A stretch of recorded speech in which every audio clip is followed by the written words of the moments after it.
మరి దేవుని వాక్యం సెలవిస్తూ ఉంది, మనము పాపముల విషయమై చనిపోయి నీతి విషయమై జీవించున్నట్లు. నీతి విషయమై జీవించాలి అంటే నీ హృదయము స్వస్థతను పొందాలి, నీ హృదయము మార్పు నొందాలి, నీ ఆలోచన మరి నూతనమైనటువంటి మార్పును పొందుకోవాలి. మరి దానికోసం ఏమన్నాడు కింద అంటే, ఆయన పొందిన గాయముల చేత మీరు స్వస్థత నొందితిరి.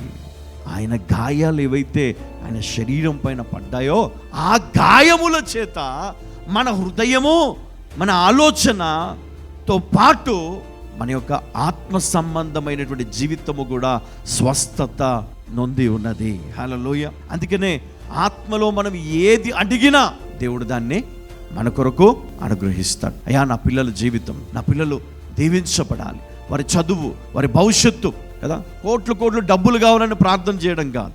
మన జీవితాన్ని సరి చేసుకునే మరి ఆ మార్గాలను వెతకాలి. మన జీవితాలను ఆ యొక్క నీతి మార్గములోనికి తీసుకొని వెళ్ళే మరి ఆ గొప్ప దేవుని కొరకు మనము దేవుని ప్రార్థించాలి. హల్లెలూయా.